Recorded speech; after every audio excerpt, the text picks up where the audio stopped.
It's quite encouraging if they're reaching out to somebody like Tony Blair, because one of my criticisms of the Trump team would be that none of them have really got any experience at all of the deep waters of Israel-Palestine diplomacy. It has emerged. Tony Blair unexpectedly joined a meeting that was hosted by President Trump. They were talking about Gaza. An official at the White House says all aspects of the situation were on the table, including the hostage crisis and aid for Gaza. Meanwhile, the UN Secretary General, Antonio Guterres, is calling the attack on the Nasser hospital a couple of days ago unconscionable, and he condemned conditions for Palestinian civilians. Day after day, our efforts are being blocked, delayed, and denied. This is unacceptable. In the West Bank, the situation is also profoundly alarming. I repeat, the Israeli settlements in the occupied West Bank, including East Jerusalem, have been established and are being maintained in violation of international law. There is no military solution to the conflict. That's the UN Secretary-General, Antonio Guterres.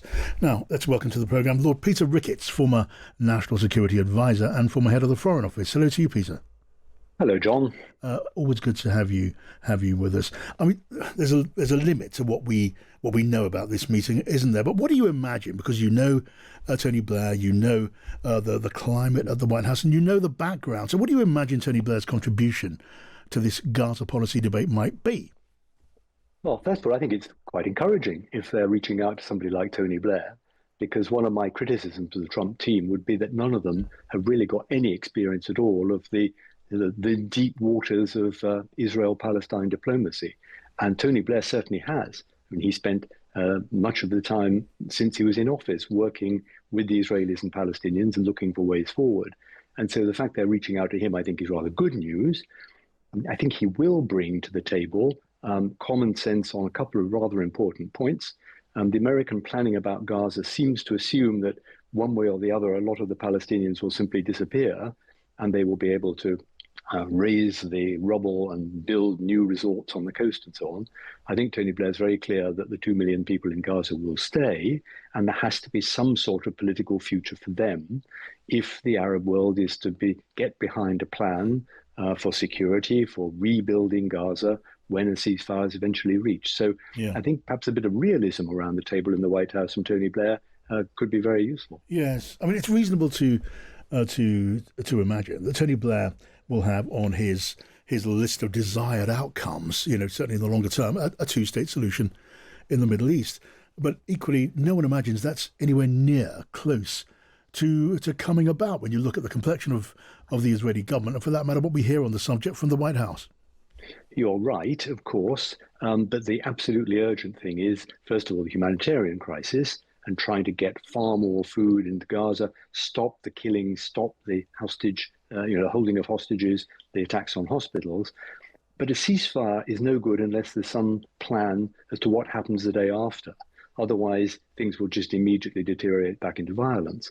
And I think before we get to two-state solutions, the crucial thing is to have a workable plan for who is going to run Gaza, who is going to provide security, and what arrangements can be made to give Palestinians, not Hamas, but other Palestinians, the right to run their territory. And what role will the Israeli army play? Clearly, they're not going to completely withdraw and leave the thing wide open, but equally they mustn't be on the streets policing. So there's a big and important piece of work, which I know Europeans and Arab countries have been working on. Yes. I think Tony Blair can help with that.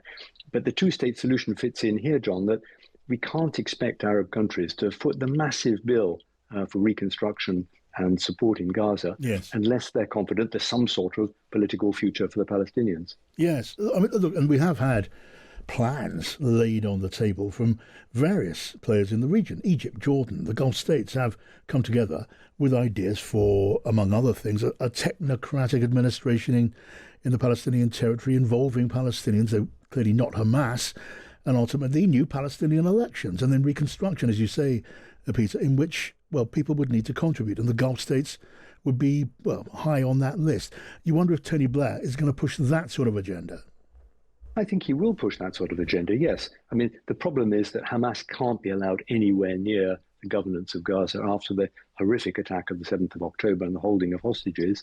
The current Palestinian Authority is frankly old, corrupt and pretty useless. And so we need new Palestinians who can come in and produce some sort of governance. We need a security arrangement that, again, doesn't involve Israel in the day-to-day policing on the streets of Gaza.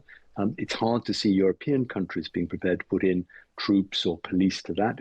In the end, it will have to come from Arab nations, I think, perhaps supported by the Europeans. And then there has to be a good plan for reconstruction and what happens next. Yes, I think Tony Blair, who's got deep, deep experience of talking both to the Israelis and the Palestinians over decades now, can help in that. And sure, Americans need that help because Steve Witkoff, for all his good intentions, knows very, very little about the background. He's a bit inclined to listen to the last plan coming out of Mr. Netanyahu. And we all know that that's not going to be workable with the Arab side of the equation. Well, Peter, while you're here, I must ask you about Ukraine. I mean, are you one of those who believe that Vladimir Putin isn't just uninterested in peace in Ukraine? He's mocking hopes of peace in Ukraine, in which case, what is to be done by Ukraine's friends? Well, yeah, I do think Putin has not the slightest interest in a ceasefire in Ukraine. Why? Because he still thinks he's making progress, grinding forward kilometer by kilometer, even at huge cost of human life on both sides. And so he doesn't want the war to stop. He has quite adroitly played Trump, giving him the impression that perhaps he was in favor of a trilateral meeting. He's absolutely not in favor of sitting down at the table with Zelensky. So what can we do? Well, first of all, we've got to go on supporting the Ukrainians. It looks like, interestingly, the Americans are also prepared to go on at some level supporting Ukraine. And if we did get to a ceasefire, then perhaps supporting from outside the country some sort of European peacekeeping effort. But in the immediate future, more military support, step up economic support, get our arms factories producing more effectively so that one day Putin understands he cannot win this war.